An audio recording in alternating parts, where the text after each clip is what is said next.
Sooner Nation, Longhorn fans, welcome to episode 87 of the Bevo Podcast, the only podcast exclusively dedicated to covering the greatest rivalry in college football, the University of Texas and the University of Oklahoma. I'm here with my man, Kevin Miller. I am John Whitson. Kevin, I have a metaphor for you to describe how this Oklahoma football season has gone so far. Are you ready for this? Are you ready for this metaphor? Yeah, let's hear it. Okay. My daughter, Marjorie, goes to Longfellow Middle School in Norman. By the way, they played basketball this evening and got the ever-loving crap beat out of them. If a team could have scored negative points, Marjorie's team would have scored negative points. That's not the metaphor. That's not how bad I feel about the team. Anyway, I digress. She goes to Longfellow Middle School. Okay. I get a phone call at 4:30 yesterday afternoon. Mr. Whitson, are you Marjorie's dad? Yes, I'm Marjorie's dad. Marjorie has won courtside tickets to the Thunder game. And I'm like, really? Some sort of fundraising deal. I'm like, oh, well, that's pretty cool. I'm like, are you serious? Courtside tickets? And she says, oh, yes, courtside tickets. It's amazing.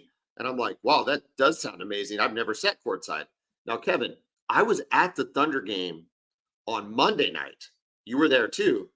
Was. Do you remember who was sitting courtside? Yes, I do. You want me to tell him or you want to tell him? No, go ahead. Yeah, Chris Tucker. Chris Tucker is sitting courtside. My first thought is, what if I'm sitting next to Chris Tucker? Like, this is literally what's going through my head. This is amazing. Those tickets are super expensive, even for the Cavaliers. They're really expensive. I'm thinking, this is one of the greatest things ever. So oh my gosh, dude. She's at basketball practice. I got another kid that has a game up in Edmond. We are running around trying to get out of work, the whole deal, whatever. I'm like, but this is courtside. I got to make this happen. The excitement level, Kevin, was through the roof.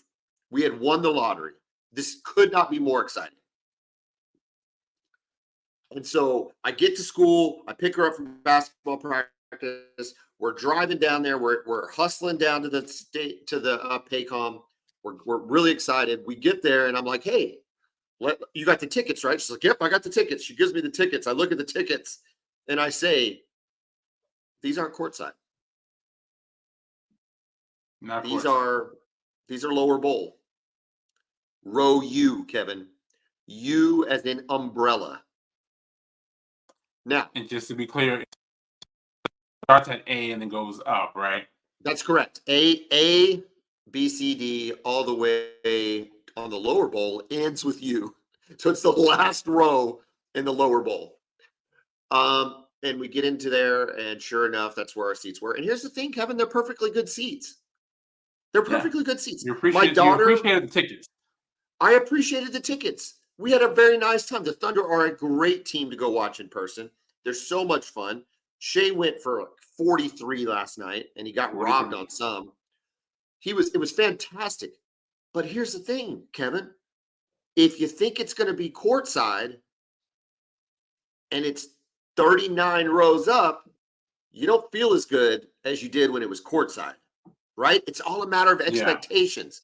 Yeah. So when Dylan Gabriel, with 1:17 and no timeouts in the Cotton Bowl, marches your team all the way down against the University of Texas, and on the last play of the game throws a touchdown to Nick Anderson to win the Cotton Bowl Red River Shootout, you say to yourself, we just got courtside season tickets to the national championship.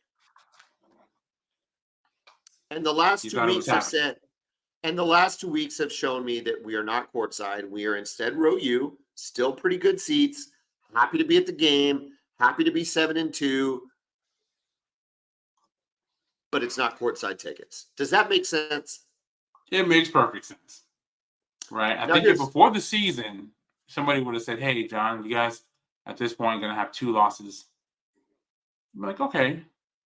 All right. But you're still in the mix for the conference. In the mix. Yep. right? You would have been like, okay. But Yeah. when you start off like that and you beat Texas, like you said, in dramatic fashion, it just seemed like you guys were thinking playoff, you guys thinking national championship. So to have those two losses, I get why you feel that way. Um, and now here's the thing, right? As we look at Oklahoma's schedule, you look at the University of Texas. Texas has everything in front of them. Okay, you suffer the one loss, with Oklahoma, which is never a bad loss under any circumstances. I mean, Oklahoma made it to a playoff against with a loss with Texas with a losing record in 2015. Yeah, Didn't y'all have a five and losing? seven. Yeah, So 5-7. again, it's never a bad loss to lose to either Oklahoma or Texas in the Cotton Bowl. So you've got everything in front of you. You're playing for a national championship. Oklahoma, on the other hand, is playing to finish off year 2 of the Brent Venables regime. Right? We are playing to put ourselves in a position to continue to recruit, to continue to build momentum, to continue to be ready to roll when the SEC hits next year. Unfortunately, it's taken us 2 weeks to get into that mindset, right? Because for the last 2 weeks, we've just been in a fog, in a haze of defeat and disgust. But when you take a step back, we now play a West Virginia team who's a pretty good team. They're Yeah, good pretty team. good. They're not great. This is at home. It's not on the road. Oklahoma State and Kansas were both on the road. It's at home, pretty good team. I think we have an opportunity to bounce back, to go 8-2, put ourselves in a position to win the last 2 games, 10-2 in the regular season, Kevin, for the Oklahoma Sooners. I don't know that you can ask for more than that coming off a 6-7 season. No, it's still a rebuilding process, right? And I think you guys are used to winning, right? You're spoiled off success for throughout your history as a program, but especially since Bob Stoops has got there, right? You guys are used to winning football games. You guys are used to winning Big 12 championships. So, you see the 6-7 team was just a blip. So, of course, when you beat Texas, there's no reason for you not to think that you could legitimately win the national championship this year. I'm curious. I know we talked about this before the season, but when we did our preview, where did you have OU finishing the season as far as record goes? I know I have it somewhere. I'm gonna see if I can find it. That's a great Because question. I know I had you guys are right where I picked you to be at this point in the season. I had you going 9-3 overall, but at this point I had you with 2 losses. I just had you with the loss to Texas and then actually losing that Oklahoma State game because it will be their Super Bowl mindset. Yeah, I think I might have had us at 2 losses. I think I had losing to Texas and one other stupid loss. Okay. Didn't you pick the Kansas loss before the season? I think I did, yeah. Yeah. Well, I mean, like I said, for me, if you look at it, it's a process, right? Like with Bob Stoops winning the national championship in his second year, that's not normal, right? No. That just doesn't happen, right? So I think people have to understand that what you guys are happening, the way you guys look now is really good given what happened last year. And when you're talking about a rebuild compared to, where the roster was when Lincoln Riley left to where you are now, I think logically you have to feel pretty good about it. It's just a little disappointing given where it looked like it can go after the Red River shootout. So I got it. I'm looking at it here, your predictions, and you actually had OU losing to Texas and to Kansas, and those are the only losses you had the entire season. So you had OU finishing 10-2. I had 9-3 losses to Texas, Oklahoma State, and then to TCU. TCU's obviously been a little bit worse than we all expected them to be, but that's what I had before the season. Yeah, and again, it's all about a perceptions. It's all about perception. It's about expectations. This is where we're at now. Realistically, before the game, we now know if we can get to 10-2, I think it's safe to say we're on schedule. We are on schedule if we get to 10-2. Yeah, I mean, you're on even ahead of schedule. I mean, 10-2 in your second year after a 6-7 season, 4 more wins. and with including a win over your biggest rival. I mean, that's for me. Look, if Texas would have gone 10-2 in Sark's second year, I would have been really excited. Went Yeah, eight and would y'all go five eight, last year. eight Eight and and five, four eight during and the four? regular season, and then lost a bowl game. So 8-5 overall. All right. Speaking of Texas, um, you've got a matchup against TCU. My question for you right off the bat before we get into the national games, just a quick question, quick hitter, two quick questions. I'm sorry, two quick questions. Number one, is Quinn Ewers back? Number two, is this a trap game? You're coming off a really big win against K-State at home in overtime. You knew how important that was to position yourself in the Big 12. Is TCU, they're down, but they're on the road. They're looking forward to their last game against the University of Texas. Is this a trap game, and are you worried about that? Okay, number one, yes, Quinn Ewers is back. Sark had his Wow. media availability today, and he announced that Quinn Ewers will be starting the game. So he's been practicing well all week, and he's excited to have him out there, to have him back. And so am I. Malik Murphy's done a really admirable job coming in and playing in two games, especially the K-State game. That was a massive game that he played in, right? And he had a couple of mistakes, but overall, he was really good throwing the football. So appreciate him holding down the fort. But we're excited to have Quinn back. And to answer your second question, yes, this is absolutely a trap game. TCU, like you said, they've lost a lot of games, but there are games they haven't really been blown out in these games, right? I think they're a pretty decent team. They've got some pretty good players. They lost 8 guys to the NFL draft last year. Right. So when you have a new coach, it's kind of like lightning in a bottle last year, right? A brand new coach with an experienced roster that have lost some games, but you had a lot of talent that have been developed by Gary Patterson and his staff. I think they just needed a fresh start, and that's exactly what Coach Sonny Dykes gave them last year. They have that dream season, making it all the way to the national championship game. But again, 8 players to the NFL. I mean, only Georgia and Alabama had more guys drafted last year. I know it's a crazy stat, isn't it? It's a crazy stat to think that Yeah, happened at TCU. yeah. So yeah, we talk about this every week, right? In this conference, especially this year, we're already everybody's Super Bowl, right? Texas and Oklahoma, but this year especially, right? And the way Oklahoma State played the atmosphere last week, you just saw what it meant to them.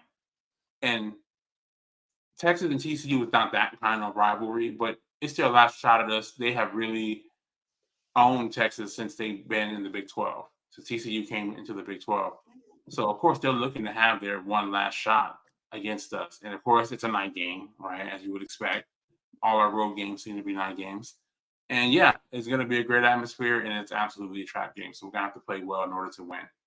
All right, we'll break both of these games down more, but let's take a look around the top 25 in the Big 12 and see what's on tap for this weekend. Starting actually with a game that's going on tonight. As we are recording, Virginia is at Louisville. We can't pick this game because it's already going. Last time I checked, Louisville was up 7, but they're a 20.5-point favorite at home, number 11 Louisville.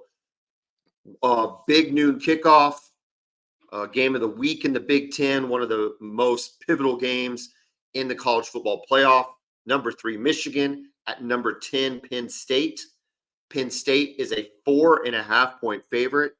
Kevin, if you are a Penn State fan, are you pissed that this is a big noon kickoff game and it's not a night game in Happy Valley with a whiteout? Now, did you say that Penn State is favored in this game by 4, or Michigan? Sorry, I apologize. No, I wasn't sure. I hadn't seen the line. So Michigan is favored by 4. Michigan is favored by 4.5. Thank you. Good correction. Okay. No is problem. Penn State is plus 4.5.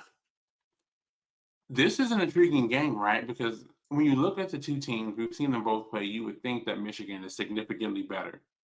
But I think the line, Vegas is like, well, Michigan hasn't played a good team all year. Literally all season, they haven't played a team that's anywhere close to them. So this is by far the best team that they've played. So I think that says something, right? If I'm Penn State fan, of course, you want it to be a night game with one of those whiteouts, because when they have those whiteouts, it's one of the best atmospheres in college football. I mean, you can put that up against anybody. So, and it just seems so intimidating to play in. So I think they do get off the hook, Michigan, with it being a big noon kickoff. But yeah, I want to see, man, can Penn State do anything offensively? Right? We watched that Ohio State game when Penn State played at Ohio, and they could do nothing. Were they like 2 of 24 on third down, something crazy like that? So yeah, I'm intrigued to see how they handle playing against Michigan and that good defense. So to be fair to Michigan, they have beat down everybody on their schedule. But Penn State is by far the hardest opponent they've had to date. Am I right? Am I missing anybody? No, you were spot on. Yeah. This is by So far their toughest opponent so far. so we're going to find out if indeed, we talk about Georgia. Georgia was tested last week with Missouri. They met the test, right? They met the test. So this is going to be the meet the test game for Michigan. Are they indeed who we think they are? We're going to pick this game, so we'll come back to it and we'll answer that question. Bama is at Kentucky. Kentucky is getting 11 points. Bama coming off the big game against LSU. It's going to be really interesting to see how they look against Kentucky on the road. Texas Tech is at Kansas. Kansas is a 3.5-point favorite. Arizona at Colorado. Colorado's getting 10.5. This is an intriguing game because this is like going to be a really big test for Florida State. But Miami is going to Florida State. Florida State is a 14-point favorite. Does Florida State get tested by the Hurricanes? I think they do, right? It's a rivalry game, but man, Miami's been so up and down. It just seems like week to week, you just have no idea which version of them you're going to get. Their quarterback, Tyler Van Dyke, who I actually like, but he's been injured. It's just been so up and down. But if we get good Miami at their best, I think they are good enough to test Florida State. Florida State has though passed every test that's been in front of them so far. So I hope it's a good game. Well, I think it's pretty interesting for Florida State that they get to host Miami. That's a huge advantage.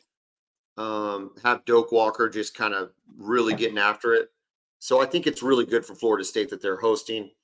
I don't know that they cover the 14, but I think they go ahead and win the game. Big game in the Pac-12. Number 18, Utah at number 5, Washington. Washington is an 8.5-point favorite. Utah blew the doors off of the team they played last week. Were they playing Arizona? Arizona State? Arizona State.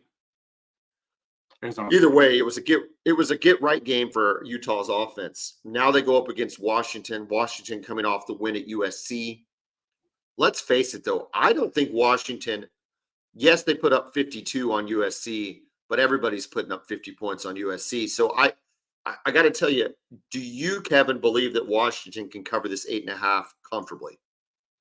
No, I don't. I like what I saw from Utah, and again, Arizona State's horrible, right? But what we said about Utah earlier in the season about how they kept kind of pushing their luck with their offense. I feel the same way about Washington's defense, right? These games have been really close, and give them credit, right? They keep finding ways to win. But man, I don't know. They got to get a little bit better, or their luck is going to run out. I think Penix needs to have a pretty good game too to get back on the Heisman train. He's not our number one Heisman runner right now, is he? I mean, he could be, but I don't think it's like it seemed like it was him definitively a few weeks ago, and I don't think it's that way now. No. And here's the deal too. If you would have asked me after they beat Oregon, I would have said Washington should have firmly been in the top 4 playoff teams. But as the weeks have progressed, the committee has been proven right. They are the least impressive undefeated team left. Certainly seems that way, right? The committee seems to be taking like a wait and see approach on them. I think they're really waiting on that conference championship game. Because if Oregon gets a rematch with them, I think you would have to think Oregon would be actually the favorite, right? I would favor Oregon, and I would think Oregon would win the game. I think Oregon looks like the more complete team. They seem to be putting up more points offensively, stopping plays, more plays defensively. Bo Nix seems to be playing out of his mind. So yeah, I mean, I like the direction Oregon's trending now, but it's that age-old question. That doesn't mean you can't unsee what we saw on the field on October 14th, which Correct. was Washington beating them fair and square. Some of those wounds were, self-inflicted on Oregon's part with Dan Lanning going for 2. It seems like, or, going for it on Yeah, fourth down. It seemed like every every time fourth he had a down. chance to. We're going to pick this game right now. It's Washington's 8.5-point favorite. Tennessee at Missouri. Missouri is getting 1.5 at home. So I don't know if they're expecting a letdown after the Georgia game, but a Missouri team who looked, I thought, pretty good against Georgia and has looked pretty good all year is a home dog at Tennessee. If we were picking this game, I would be picking Missouri to cover. Yeah, I think I would too. But I mean, if you look at the numbers, these are two pretty evenly matched teams, right? And maybe Missouri. We'll see how they react to that loss, right? I thought they represented themselves well against Georgia, and they made it an interesting game for really, 2.5 quarters. Well, that's my point, though, right? That's my point, though, right? So if they're an evenly matched teams, they should be getting the benefit of the home field advantage, and it doesn't seem like that line is doing that. Is this a matter of bettors just liking the Tennessee brand over the Missouri brand when it comes to football? Perhaps. I mean, I think from what I've seen out of both teams, I think Missouri is a little bit better of a team than Tennessee, but it should be a fun game to watch. I'm looking forward to it. Oklahoma State has to travel to UCF following their big win against Oklahoma last week. They're going to be a 2.5-point favorite in Orlando. Kevin, Oklahoma State, they are playing right now to play you guys in a Big 12 conference championship. They along with you guys are 5-1 in the conference. Does UCF pose any problems with them continuing their run towards Arlington? Yeah, I think they do, but again, it just depends on the mindset that Oklahoma State has, right? Do they have that letdown game? We saw this from Texas after they beat Alabama. We've seen this from Oklahoma after you beat Texas, right? So do they have that letdown game after a huge win, a monumental win for their program? If they're not focused, you can mess around and find yourself down to UCF and it's on the road too. Well, that's what I was going to mention is they're not going to get that push from the crowd, right? That that kind of that post Bedlam bump from the crowd that you would kind of hope for. In fact, they've got to go to a less than raucous place, at UCF. I don't know. I think this is an interesting game for them. For Oklahoma, we're not mathematically eliminated from the Big 12. But the problem is we would need Oklahoma State to lose twice. And that's just not likely. And Texas to lose once. Looking at the schedules, we talked about this in the last episode. I still think Texas is more likely to lose a game than Oklahoma State is going in. But yeah, based on the opponents for sure. For sure. Yeah, who do they have? Houston and BYU and Houston. Yeah, is who Oklahoma State has. All new Big 12 opponents. Correct. All new Big 12 teams, opponents. Look, they've shown the difference in playing in the Group of 5 and playing in the Power 5. Right? You have to play. You play good teams every week when you're in the Power 5. Yeah. So I think they've all had to adjust to that. And they haven't. And dude, they haven't adjusted well. Let's just be frank. They haven't adjusted well. Baylor's the best. Real quick, who's the best out of those teams so far? Do you think it's UCF? Just on the eye test? Yeah, if Plumlee's healthy, yeah, probably. Yeah, I thought so. I thought their performance against OU was the best that I've seen out of any of the teams. BYU, 35-6. Texas beat them down easily. Cincinnati is not good. I just don't trust BYU at all. Houston has been lackluster, although they've had some spots. They beat a West Virginia in overtime, but we're really talking about who's the shortest, tallest midget in this deal. So yeah, I'll give it to UCF. I do think UCF.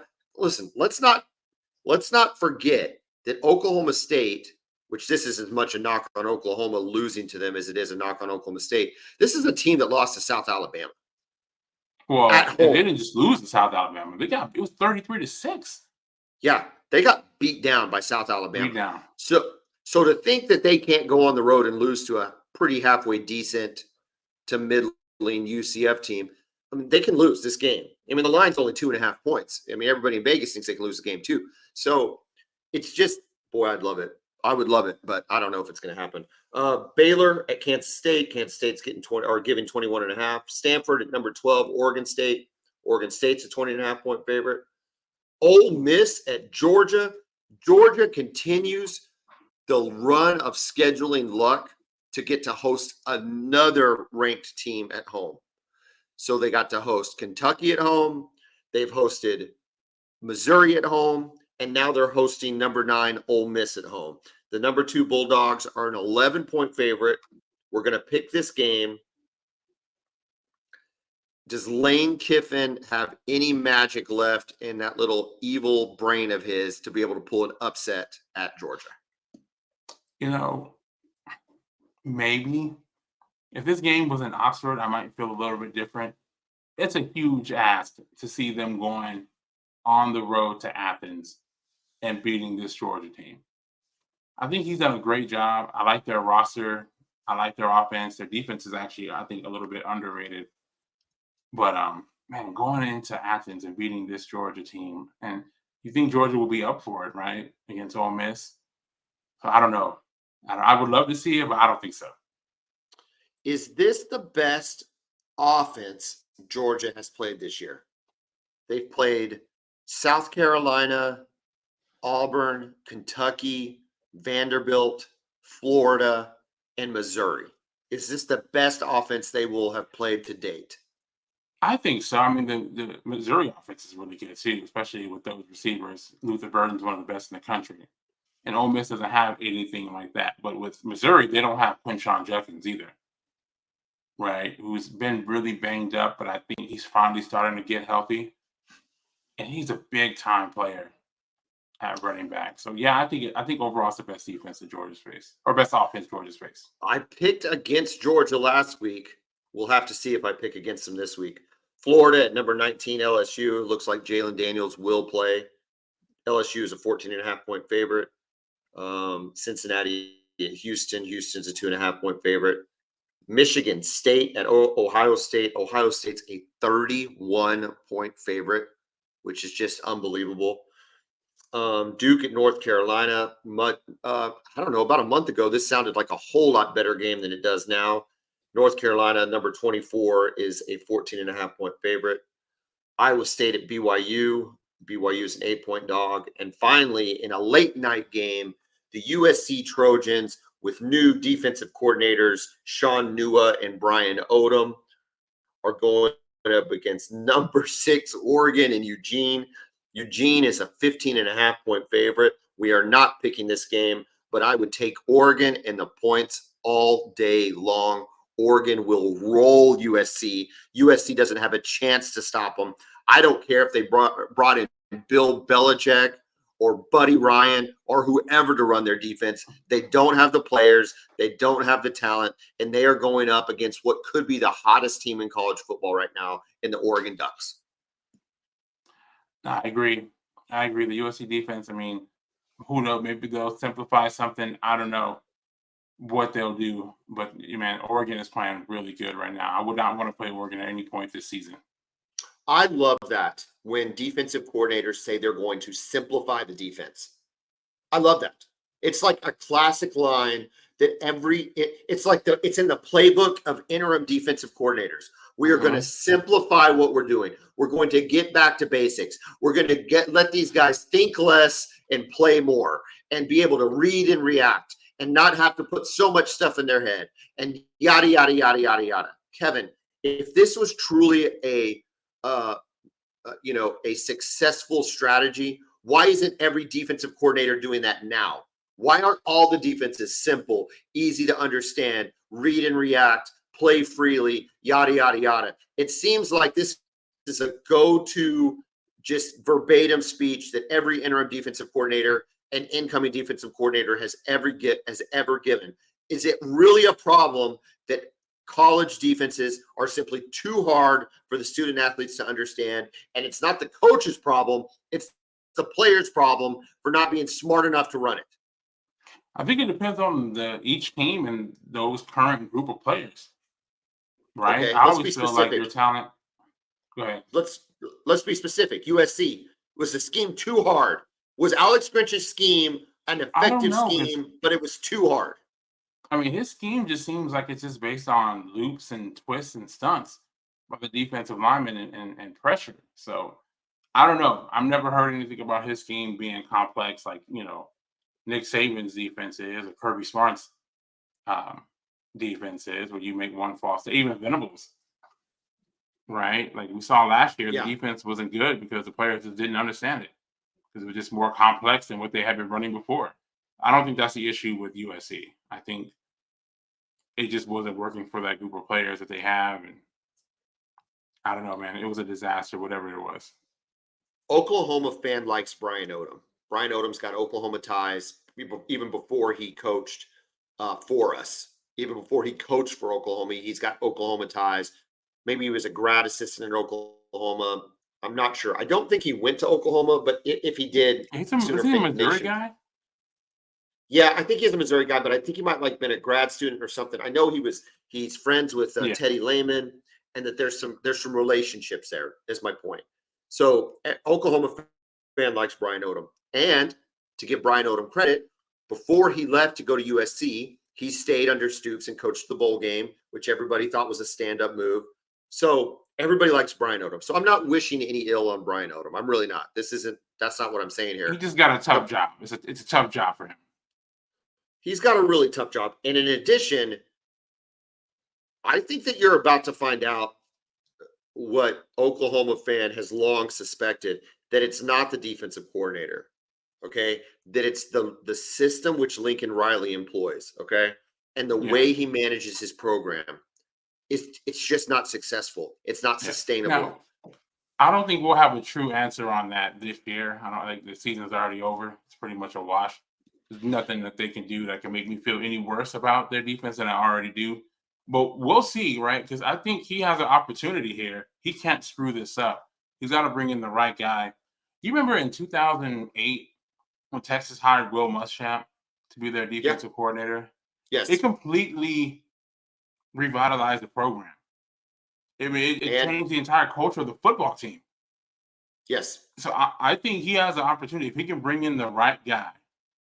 I don't know who that guy is. So it's pressure.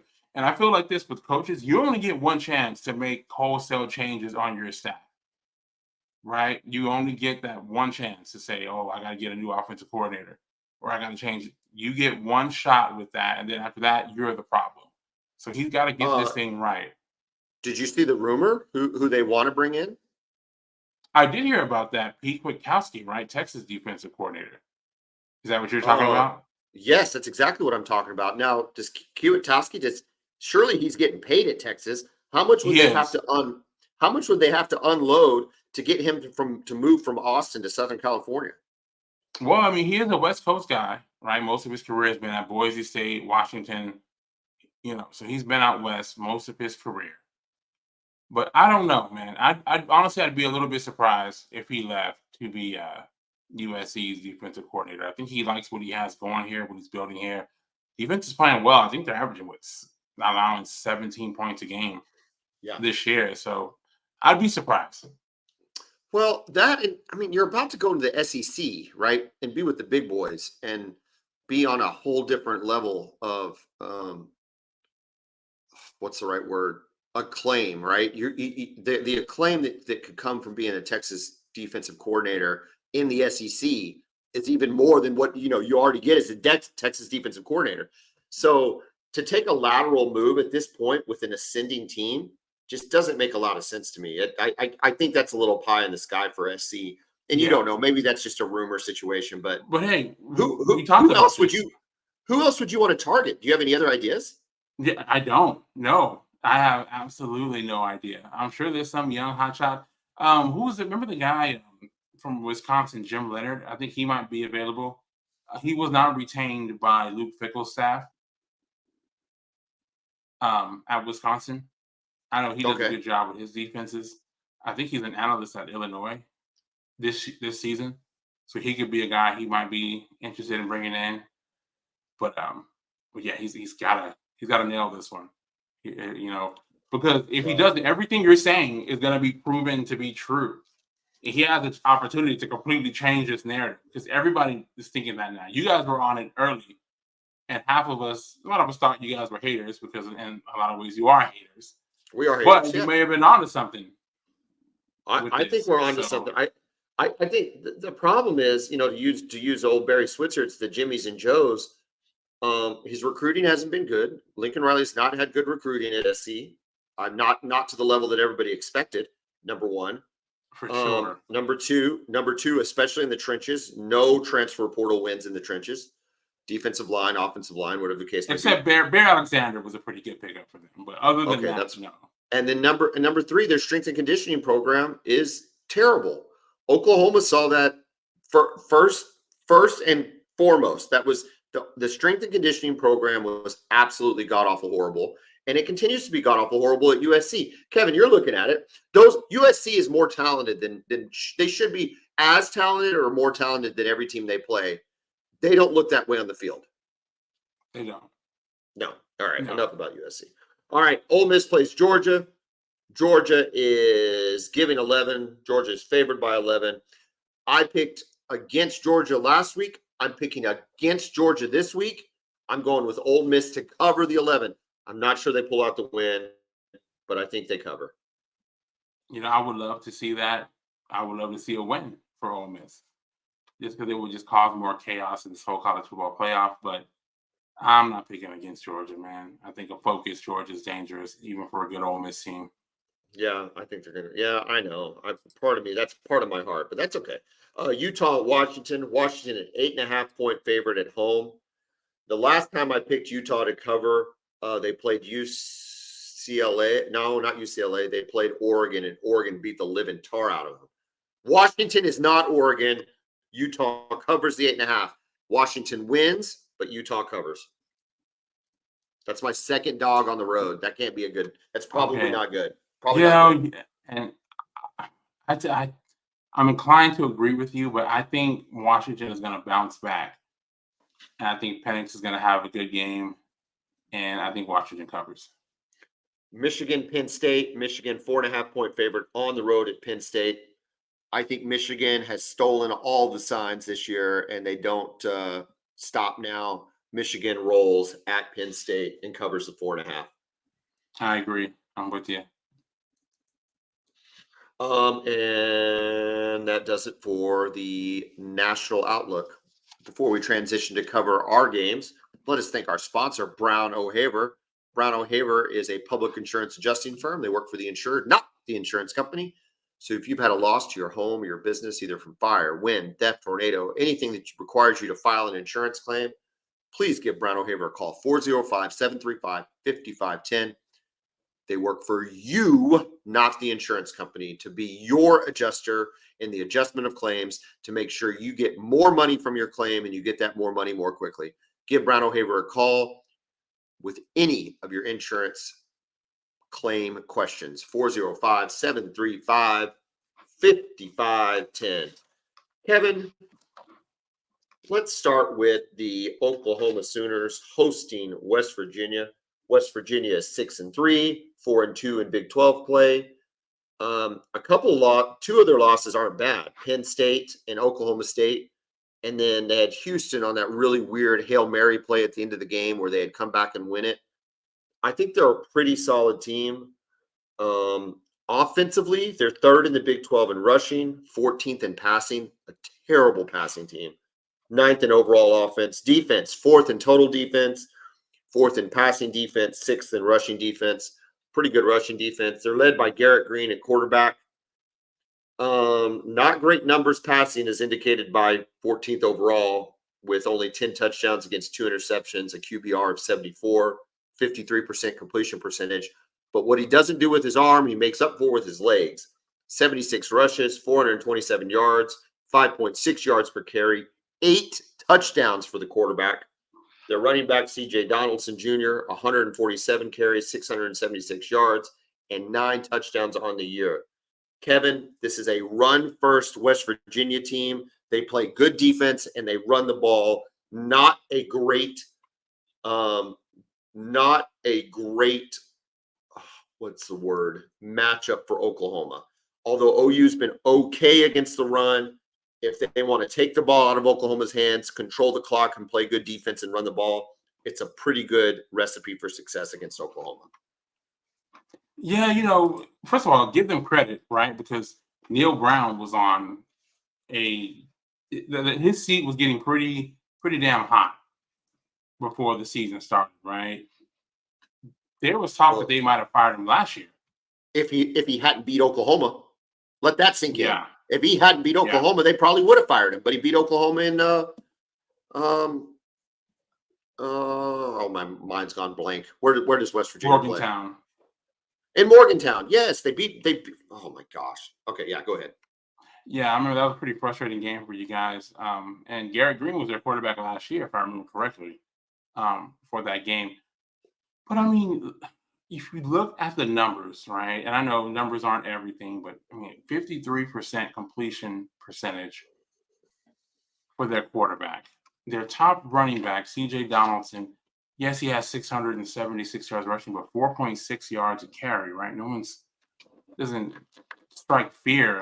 Shouldn't strike fear into your defense, right? I feel like this is a game you guys should win. I think you should win it comfortably. Kevin, I agree with you that we should win the game. But this is exactly the story that I talked about with Oklahoma State, okay? And I said, listen, we make Bowman pass and don't turn him into Joe Montana, we win this game. Going into the game, he only had 8 touchdowns against 5 interceptions.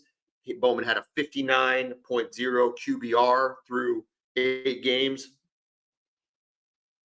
Kevin, he freaking went off. He looked fantastic. He looked fantastic in the first half. He was zipping balls around. He was throwing to open receivers. He was throwing to covered receivers. He looked really, really good in that game. If we allow Garrett Green to have any success with his arm, which he hasn't all year, and then continue to have success with his legs, we're in trouble, dude. We're in trouble. Now, am I a little bit snake bit from the last 2 games? Am I a little bit down on it from the last 2 games? Sure I am. But the formula is still there for West Virginia to go ahead and beat Oklahoma. Yeah, can't let him. I'm sorry. No. I'm just saying you can't let him get loose running the football. That's what would really scare me if Texas was playing against West Virginia. This guy cannot get loose. 5.6 yards a carry. That's pretty good average for a quarterback and 8 touchdowns. Him with that zone read, you guys are an aggressive defense. So he's going to fake that handoff and then keep it. If you guys don't pain on the edge, it could be a big game for him. So guys are going to have to play hard, but don't play with too much emotion because that kind of gets you out of position, and that's what leads to those big plays. The biggest thing the keys for Oklahoma to win the game, just don't turn the ball over, dude. Don't turn the ball over.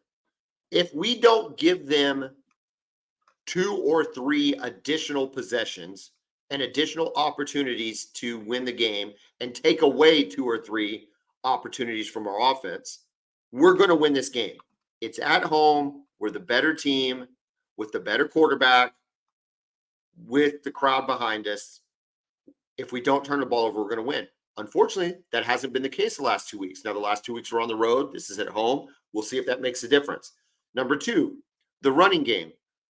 Levy has been much maligned. I have been on the bandwagon of the malignment of Jeff Levy. However, forget about it. It's a new game. It doesn't matter. What happened last week doesn't matter. But starting this week, Jeff Levy, this is a plea from John with the Boomer Bevo podcast. Will you please run the damn ball? You got Gavin Sawchuk, who averaged 8.4 yards a carry against OSU. You've got Tawi Walker, who averaged 7.2 yards a carry. You only gave him the ball 21 times. You're at home. Will you please run the damn ball? And if in the event you get a 4th down play, or hell, even a 3rd down play, will you please call a play that goes past the sticks when we try to pick it up? That's the only thing I'm asking of you, Jeff. I know you can do it. The rest of your offensive stats are fantastic. If you looked at just at your offensive stats, you would make the argument, some would make the argument, we have the best offensive coordinator in the country. The reality is, Mr. Levy, that's not the case because you continue to do some very questionable things throughout the course of a game. So in this game, I'm going to make it really, really simple. Run the damn ball with Gavin Sawchuk and Tawi Walker. Number 2, on 3rd and 4th down plays, run plays that get you past the line to gain. Please, please, please, please, please. Kevin, what am I missing in keys to success for Oklahoma? No, I think you're spot on. You definitely don't turn over the ball. And yes, run the ball. Your offense, again, we've talked about this since you guys hired Jeff Levy. Run to set up the play action with the deep shots, right? The receivers, I think your receivers have been pretty good. Farouk's having a good season. Stoops had maybe the best game of his career against Oklahoma State last week. So it's all there, right? Really, with Levy, it's just a situational play calling. We went deep on talking about that 4th down play, that quick out on 4th and 5. That is not a 4th and 5 play. I don't care what Jeff Levy says.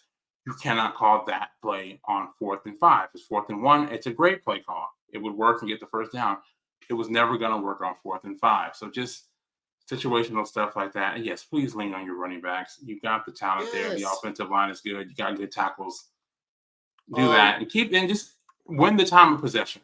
Quit leaving your defense out there for half the game, for more than half the game. On the defensive side of the ball, we got to contain their run game. Contain Garrett Green. We've done a pretty good job with dual threat quarterbacks this year. We got to keep it up. Although we did let Jason Bean get out for us on a big run, which was really a kind of a backbreaker up in Lawrence. So let's contain the quarterback. Speaking of containing the run game, looks like we're going to have Danny Stutzman back. I do think Kip Lewis and Kobe McKenzie have done great. I think it puts Kanik in kind of a awkward situation. I don't know that we're going to see Kanik start this game. It's going to be go ahead. Yeah, it makes me wonder that, right? I was thinking that the same thing. Do you see Kip Lewis and Stutzman out there? But does Kip Lewis know Kanik's position, right? Because I know Kip Lewis was in for But Kobe McKenzie had 7 tackles too against Oklahoma State. He didn't look too bad. So are you thinking Stutzman and McKenzie at linebacker? Well, to your point, I in a perfect world, if they both knew the positions, Stutzman and Lewis, right? I mean, we would agree Lewis those are of the 4 linebackers. He seems to be more of an impact guy. Yeah, he makes more of you notice him. You don't really notice Kanik as much. Of the 4 linebackers, those are the 2 best linebackers. So if they know the positions, that would be ideal.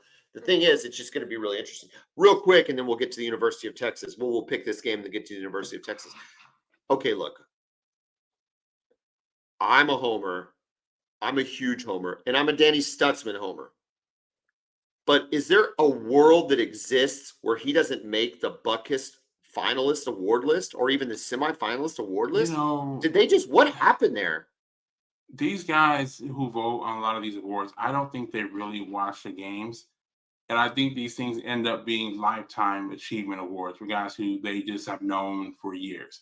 Now, we've known about Stutzman, right? I told you about him in the 2021 Texas game that I thought he was really good. He's a true freshman out there making plays, right?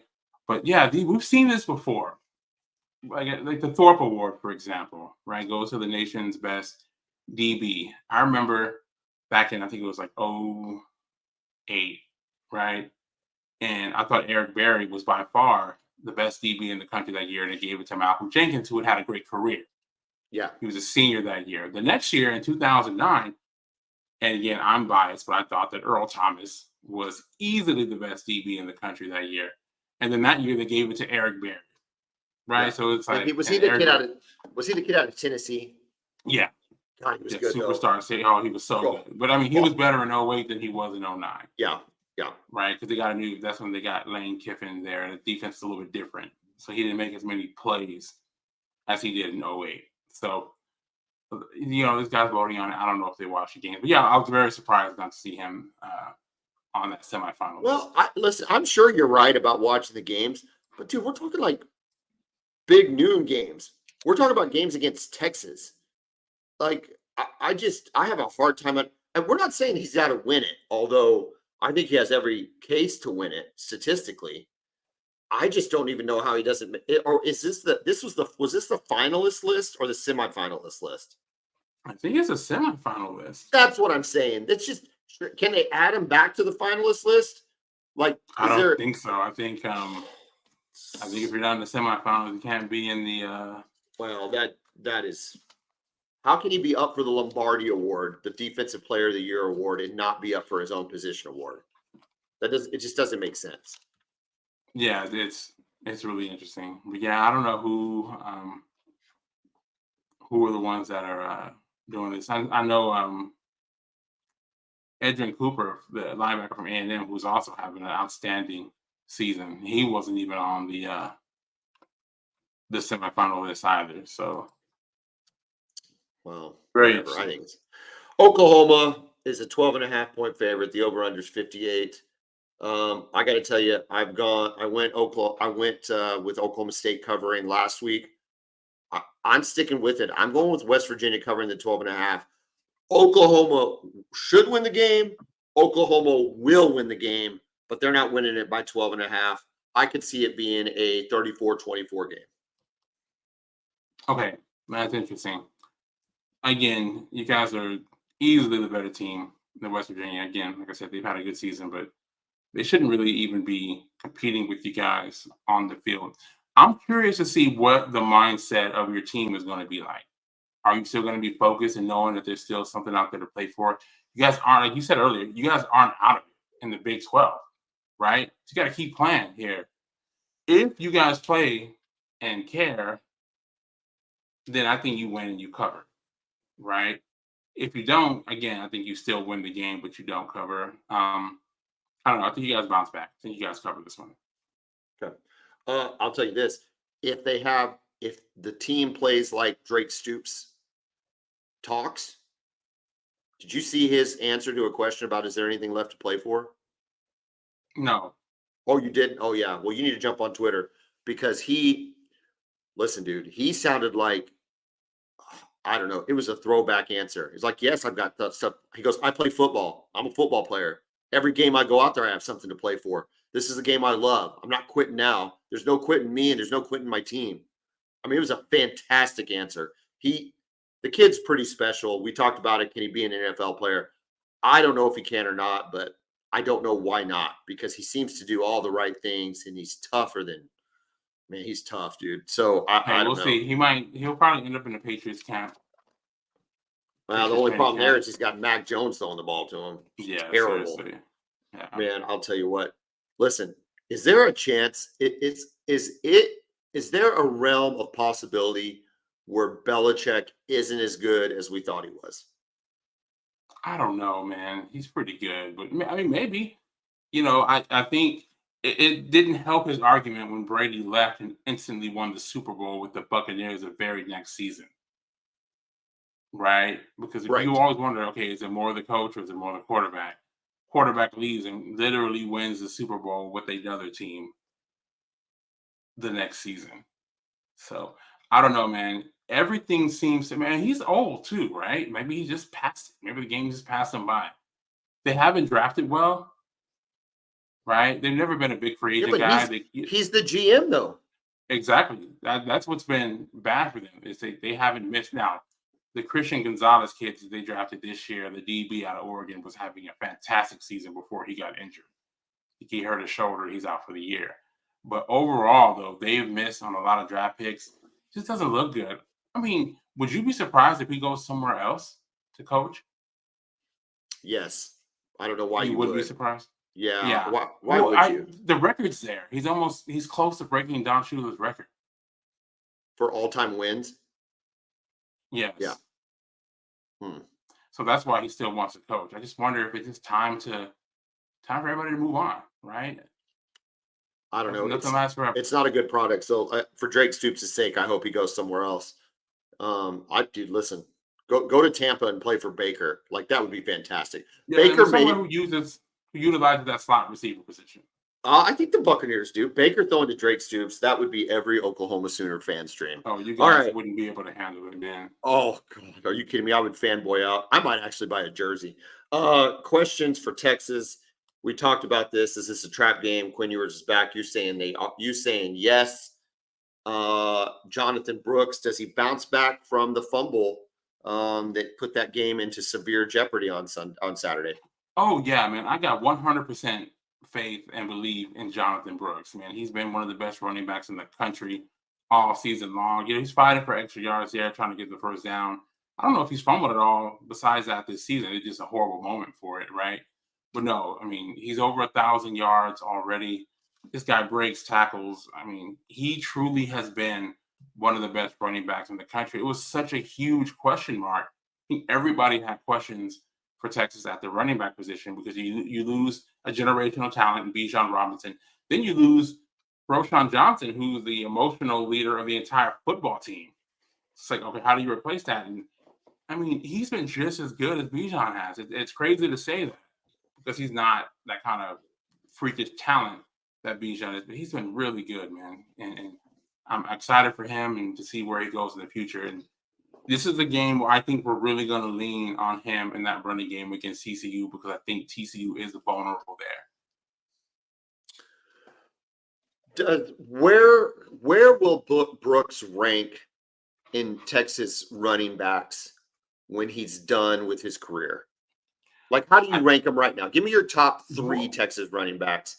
Let's just say everybody knows Earl Campbell's number 1 because he's Earl freaking Campbell. But let's start in the early 90s. Guys that we can remember. Got Ricky Williams. Ricky Williams for sure. Ricky Williams. After that. Yeah. Bijan. Cedric Benson. Deontay Foreman. Is that the order? Well, I don't know. Jamal Charles. Ooh, yeah, Jamal Charles. Yeah, Jamal Charles, and then do you like Jamal Charles over Foreman, and then Foreman's at 5? I do. Yeah. He was just better consistently for longer. I mean, he was an impact player for 3 years. We kind of got a year and a half of Deontay before he wasn't the featured back until late in his second season, and then of course and again, it sucks for him because he was on bad teams. Right. I've said this on the podcast several times. He had the quietest 2,000-yard rushing season we've ever seen. He literally rushed for 2,000 yards. The team was 5-7, so nobody knows. Nobody cares. He actually won the Doak Walker Award, though. And again, nobody even knows. You see him making plays in the NFL now, and people are asking, "Oh, Deontay Foreman, where's he from?" And you know what's interesting about it? Still making plays. Because he's been in the league now 6 or 7 or 8 years now, right? After the 2016 season, he's been in the NFL since. Yeah. 23. Yeah, that's 7 years. Uh-huh. Yeah, so which is a lot for a back. Okay, all right. So there's your 5, right? That's a very easy answer. It sounds like Ricky Williams, Bijan Robinson, Cedric Benson, Jamal Charles, Deontay Foreman. Can Brooks overtake either of those 5 and get into the top 5 of this century? It depends on how long he stays, right? Because he's a sophomore, but he's a redshirt sophomore, so he's technically draft eligible after this season. Oh, so he could go. So he could go, and if you're a running back, you go. Why would you not go? You go. You got to go. I wouldn't be mad at him at all. Yeah, you got to go when you can go. To me, with any player at any position, as soon as you can get paid to do it, you got to do it because the window is just so small to play football in general. Yeah, and you're just not going to, at the running back position, you're not going to significantly increase your draft stock. Correct. You usually don't see guys, especially if you're a starter the year before. If you're a starter as a sophomore or a junior, your draft stock usually is not going to skyrocket if you come back as a senior. And you are who you are at that point. Because what would he go? Would he go 2nd or 3rd round right now? That's what I would think. I think he would go 2nd, 3rd round probably. Yeah. So, dude, he could go. You're right. And that's kind of the interesting part about the portal. Interesting part about is that you just don't get the longevity of players at a school. And I guess his bigger issue, though, even more so, was he was just simply behind Bijan Robinson for 2 years. Yeah, and Roschon Johnson behind both. So it's like every time he would play, he would always catch your attention but he would come in, in the rare occasions, because we play up and down to our competition so much. In the rare occasion that we were blowing the team out, he would come in and he would always make an impact play. It was just very rare. So now we weren't sure how he would do as a feature back, and he's been better than, at least I can't speak for every Texas fan, but he's certainly been better than I thought he could be. What's TCU's running defense like? Is this a game where he can go off against TCU I think on the road? I think it is. And then also, we've got the freshman CJ Baxter, who's having a good season too.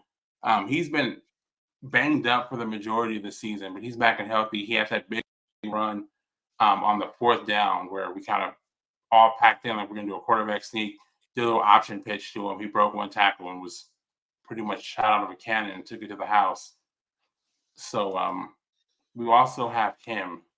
I'm pulling up TCU's stats. I don't know if you have them there, but let me get them real quick to show what they're about on defense.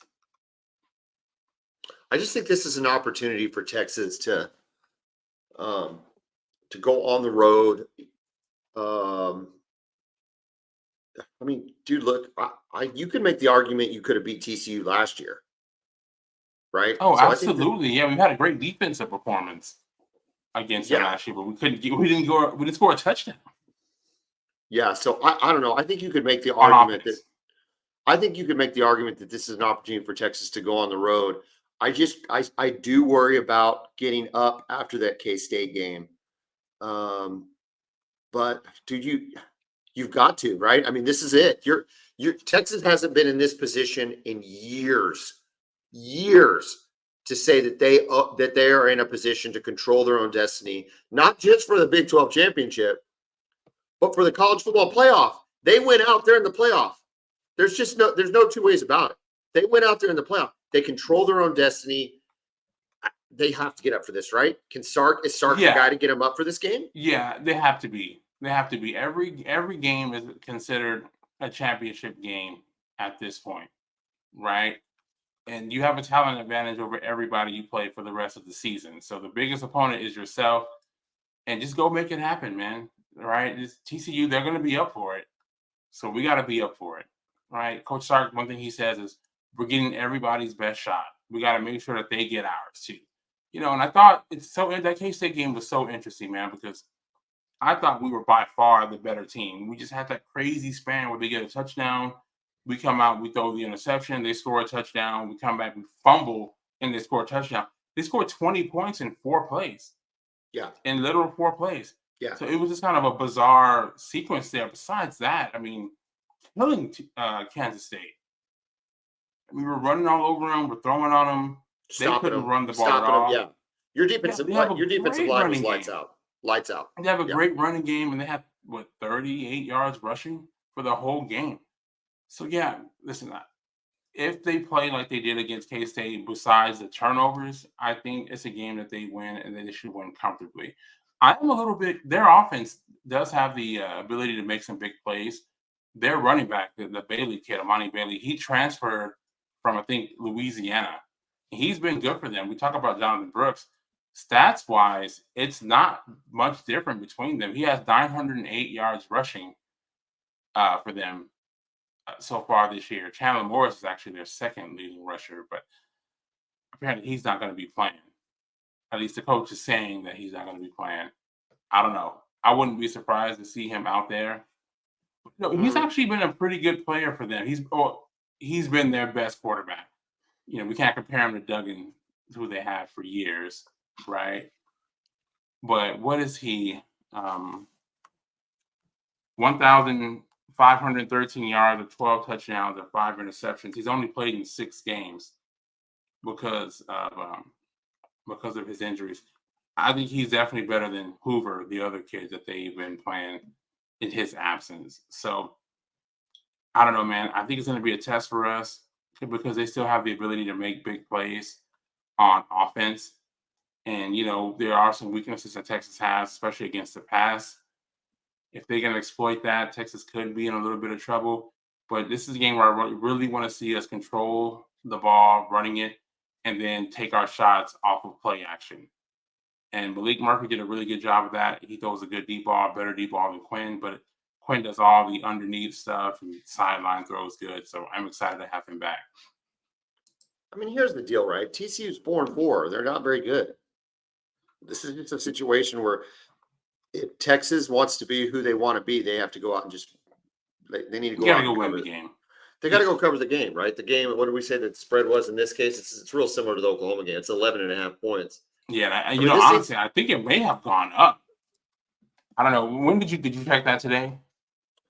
Yeah, that was this afternoon about 5:30. Oh, okay. But I can double Okay. check I it. heard it had gone up because of the news. Once the news about Quinn Ewers being back.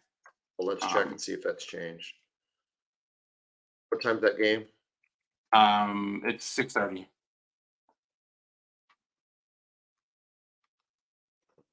Yeah, DraftKings does it by game time. So hold on, give me a second. Yeah, I want the most accurate line here for. You say you're using DraftKings, right? I use DraftKings, yeah. Yeah. Here we go. Nope, 11.5 still. 11.5. Okay. Yeah, I don't know. I'm picking this game. I just think Texas is playing better. They're playing with confidence. They're going to be fired up to have Quinn Ewers back. Brooks is running the ball well. TCU is not very good. It is on the road. I'm going to take Texas to cover the 11.5. Yeah, I'm going to agree with you. Again, it wouldn't surprise me if this game ends up being 31-27. But I'm going to show some faith, and I'm going to pick them to cover the spread against TCU and get one step closer to potentially playing for the Big 12 championship for the first time since playing for it for the first time since 2018, but potentially winning it since 2009. Really, the only way Oklahoma gets the Big 12 championship is Texas losing. So, yeah, OU fan is pulling against Texas like crazy over these next 3 weeks. I just don't know that I see a loss on your schedule, right? You got TCU, Tech, and Iowa State. So at TCU this weekend, at Iowa State. Iowa State could be the game. Iowa State could be the game to watch. I don't think it's this week. I don't think this is the week we're worried about it. Iowa State is the game where Oklahoma fan becomes giant. Well, first of all, we got to beat West Virginia, but Oklahoma fan becomes ginormous Matt Campbell fans again, because that's the game that Oklahoma could have a chance to backdoor into that. And guess what time that one is? 11 a.m. No. Oh, it's a night that would game? make too much. Of course it is. Yeah. Yeah. Besides Houston, all of our road games have been at night. Well, don't complain, dude. Because you can have 11 a.m. games like. I just wish we got more home night games. We literally have only had one all season. Just the Wyoming game.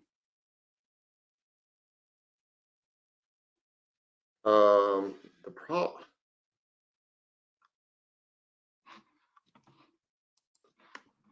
Let's see here. Oklahoma just got a kickoff for the. No, it's a hold still. Oh, the good old 6-day hold. The 6-day hold for OU for BYU Provo. I'm going Provo. Okay. Yeah, next week we'll try to do a preview episode. We'll try to get Joe Young on there for all you OU fans. We'll talk about places to eat, places to go, what you need to see when you're in Provo and Salt Lake. I really need us to beat West Virginia. I want to go into Provo. It's a lot of money and a lot of time, and it's going to be really cold going to Provo. So I want there to be at least a little momentum going into that game to try to make this thing fun, especially if we can find out that Texas is going up against Iowa State. There could be a lot to play for next Saturday. There's a lot to play for this Saturday. So we got to take care of I'm not going to look ahead. We got to take care of business this Saturday. Kevin, what else you got for us? Got any update? You've been to a lot of NBA games over the last couple of weeks. Give us an update on how you think the Thunder look, and how your Spurs look. All right. Well, starting with the Thunder, I think they look. I mean, Shea is continuing to build off his first team All-NBA season last year. Lou Dort looks great. Chet Holmgren, the rookie, he looks outstanding. Josh Giddey, his season is going a little bit interesting so far. I think kind of up and down. Yeah, I think the presence of Chet has kind of thrown off his role a little bit, and there's a guy who I really love, Cason Wallace, rookie out of Kentucky. I think you and I may have talked about him before the season. When they drafted him, this guy is an instant impact player defensively, right? I think he's already one of the best defensive guards in the NBA, just after 6 games. And I heard the coach say in one of his press conferences, like, we trust him to guard anybody in the league. Like, no matter who we match him up against, we trust him. He was guarding Devin Booker not Devin Booker. Donovan Mitchell. Donovan Mitchell. I'm sorry. He was guarding Donovan Mitchell last night, and him and Lou Dort held him, Correct. And then, when you got those two guys guarding those 2 point guards that they have, Donovan Mitchell and Darius Garland, who I am a big fan of. But, man, they couldn't get going at all against those two. So, I think it's going to be a great season for them. Jeffrey, your son, and I, we talked about them potentially finishing top 4 in the Western Conference. Would be great for such a young team. In your Spurs, how's Wembanyama doing? I think he's been great too, averaging 20. I don't know if you saw last Thursday when he went to Phoenix, played against the Suns. He had 38 points going up against Kevin Durant and Devin Booker. They couldn't handle him, man. He was doing a little bit of everything. He was showing inside game. He was showing 3-point range. Of course, he's influencing shots defensively, blocking shots defensively. He's got great range. He's an alien, man. So the future's bright. The team is not great. I don't think they're going to be great this year, but the future is extremely bright for him and the Spurs. My brother brought this up to me that we hadn't talked Bobby Knight passing away on the podcast. Do you have any thoughts on Bobby Knight passing away? November 1st. He was an interesting guy, right? He's an interesting guy. Always kind of seemed like a bully. He's a great coach, though, and his players seem to really like him. Right? The ones that got choked and punched in the face seem to like him. I think maybe not those guys, right? So I'm never going to be supporting a coach putting his hands on a player. But guy had a lot of success. Well, I think that Bobby Knight is a uniquely American story. Okay. And I say that because I think that only in America could somebody that acts like that be portrayed in a positive light. Okay. So what happened with him is that a very popular book was written called The Season on the Brink by John Feinstein, who is a very, very good sports journalist, right? Long form sports journalist. Some of the best sports books ever have been written by John Feinstein. So he wrote Season on the Brink, where he covers Bobby Knight the year before they win the national championship in 1987. So he's with them the 85 and 86 season. And what happens is the release of that book coincides with Indiana winning a national championship in 1987, right? So you get these two things, and you get an inside look at who Bobby Knight is. And Feinstein kind of paints the picture that he's prickly, he's an SOB, he's rough, he's rude, he's gruff, but deep down there's like at his core is a moral code and a sense of doing the right thing and taking care of the people that need taken care of, right? Helping the kids in the hospital, making sure they got the tickets, doing all the stuff that coaches are supposed to do, that all the coaches do, right? And so he gets elevated to this like pedestal because you got the popular medium of the book combined with the winning. And so the winning whitewashes everything. If you win in America, then you win. It doesn't matter what you do. You're a winner. Kevin, he was an asshole. Like, he really was. Yeah. Like, if you look at him, there's been a lot of press conferences, and I don't want to speak ill of the dead, but there's been a lot of press conferences that have showed up on Twitter and stuff like that. Dude, he was obscenely rude to the press. Yeah, he's a bully. Just straight up. Just straight up. And, I always got frustrated, and I still do as an adult, get frustrated with leaders that expect a certain level of behavior and a certain code of ethics to be followed that they don't have to follow. Yeah. Right. I want you to be respectful, and you're going to work hard, and you're going to do this, and you're going to do that, and you're going to dress appropriately, and you're going to do. I don't have to do any of that, but you've got to do it. And I've never liked that. And I think what's unique, not what's unique, but what's significant about it is there's not a lot of other Bobby Knights out there. In a world of sports, which is often filled with copycats, right? To try to be the next whoever that is, next Belichick, next Saban, next this, next that. There really was not another Knight. And I think it's because he's the only one that had the ability to get away with acting like that. Because anybody else that act like that was like, okay, I'm not putting up with it. Correct. Yeah, it was interesting, because I remember his late Indiana days as a kid. And then, of course, I remember when he went to Texas. And it was always interesting playing against the scene. And you watch just to see his antics on the sideline. Was he going to throw a clipboard? Was he going to break something? So, yeah, interesting guy. Absolutely a bully. Had success. And that, like you said, that's why he got away with all that. Because at the end of the day, he won 2 national championships at the University of Indiana. Three Excuse me. Championships. Yeah. He won one in the 90s, too. Calvert Haney, right? Yeah. Or who was that on the team, right? Was it? Yeah, I think you're right. Yeah, no, listen, he was, it's just, I don't know. It's just unique. It's fascinating. I not necessarily pertinent to the Bevo podcast, but me and my brother had that conversation today, and I just thought it was really interesting that we hadn't talked about it. I wanted to get your perspective on it because I always like hearing that. All right. Well, we've gone a little long tonight, but that's okay because we're having fun. It's the Bevo podcast. Kevin, we'll be back with episode 88 on Sunday. I will be in Dallas, Texas, so we might be coming out a little bit late with that, but we'll see. We'll get it out as quickly as we can. Kevin, enjoy the football. Clearly a great slate of games. It's going to be over before we know it, so you better enjoy it. Have a great evening. Boomer! Welcome.